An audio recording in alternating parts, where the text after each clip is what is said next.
hate to say I didn't see it coming, but I think within the first sort of 5, 10, 15 minutes, you just had a vibe that this was a performance in which Rangers were really just going to go through the motions, and the absolute lack of urgency is what really cost them at the end. I mean, we didn't start playing with any sort of pace or tempo until 20 minutes for the end, when obviously Queen's Park get their first goal, and at that point it was panic stations. Ibrox was growing ever more toxic by the second, and the players were running around with their heads on fire, and really that's what cost them, just an absolute lack of composure and a lack of urgency in the key moments. I mean, it's a really quite startling performance. I've seen some bad days here, especially lately, but that's up there with one of the worst. This is now a crisis point for the club. They've got a manager who has lost all respect and trust and faith in the fans. I'm not sure, I've not checked this out yet, but there was some suggestions there might have been some maybe a small protest outside the front door at full time. Whether how big that got or what was involved, I'm not sure. I've just heard a few rumours, but this is now a major crisis for Philippe Clement. He thought he turned it round when he faced protests here. Was it only 3-4 weeks ago, the Aberdeen game? So getting into the last 16 in Europe was a big achievement for him, but to go out in this manner against a championship team, a team they hadn't lost to since 1948.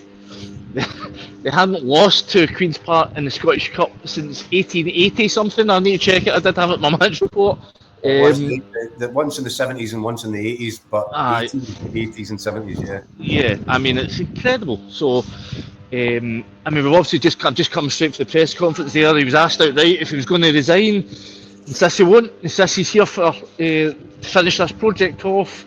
Believes that this is just it seemed to me suggesting this is just the kind of bump in the road you expect when you go through the kind of season that they're having. He said what other manager could have changed today's performance. It was nothing to do with tactics. It was nothing to do with anything that he could have done. It was all just about a lack of composure from the players. And yeah, listen, he's not the guy out in the pitch, but he is the guy who's the figurehead of this team, who has been responsible for the rebuild that's been carried out, and it is not working. And as I say, the fans, it's not so much whether the board still have faith in him, it's whether the fans do.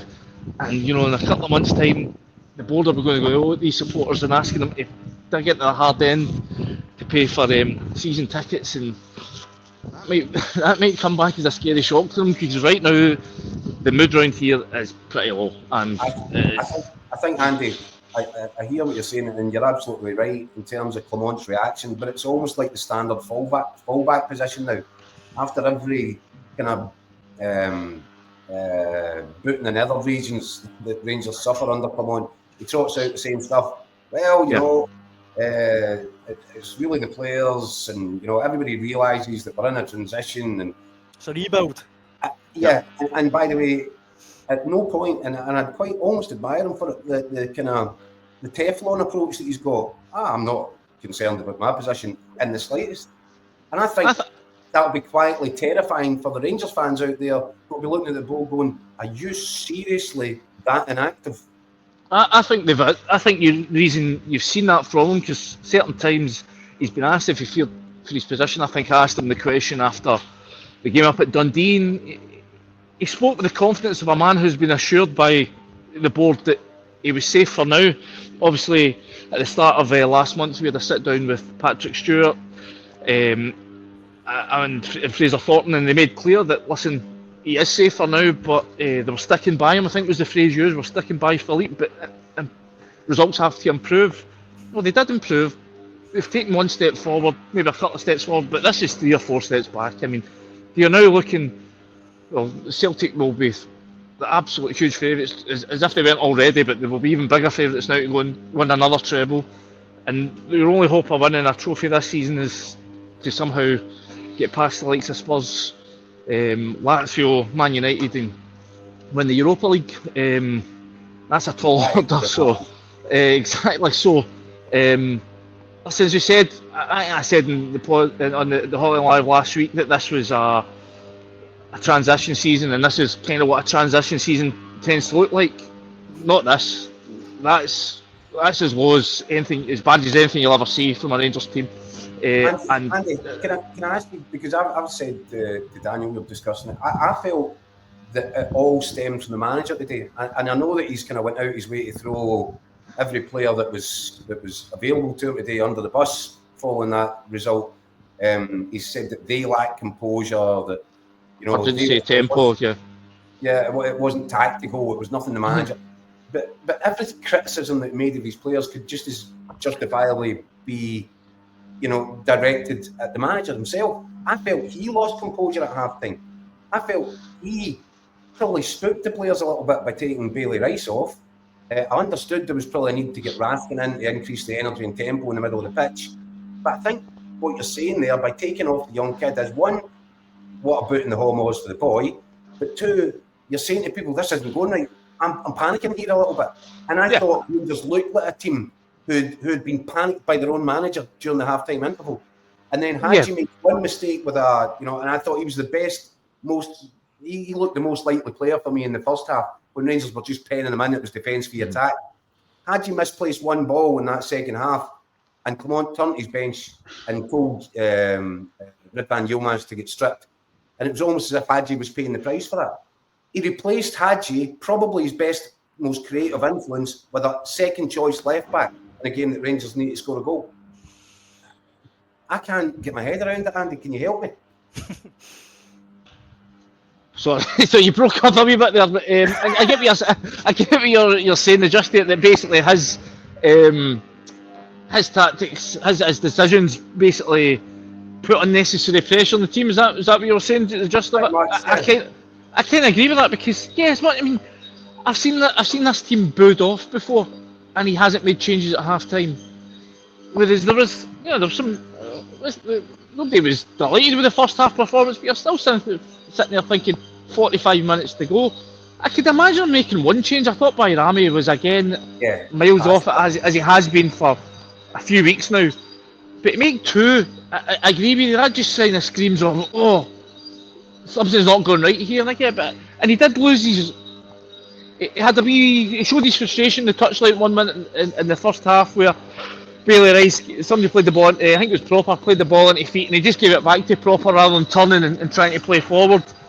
And you saw Clement on the touchline spinning around and showing his frustration. I'm sitting going, right, I get he's got high standards and he wants to see this young kid fulfil his potential, but I think there's a way of doing it, and encourage the guy. Don't turn around and show your frustration and punch the air. Go. Tell the kid, when you get in that position, get in the half turn and look to play forward. But I mean, I think this all just goes into the mood of the fan base. Though I think this has been like this all year. As soon as Rangers come under any kind of little bit of pressure, if they don't perform well, this place gets really, really dark, really, really quickly, and the mood sullens. And you saw that again today. And I just think it's going to get like that. It's going to get even worse in the weeks to come, because listen, what we hear middle of February, and apart from a Europa League, obviously, the team deserve credit for getting there, getting into the last 16. But as we say, I don't think anybody's expecting Rangers to go all the way and win that.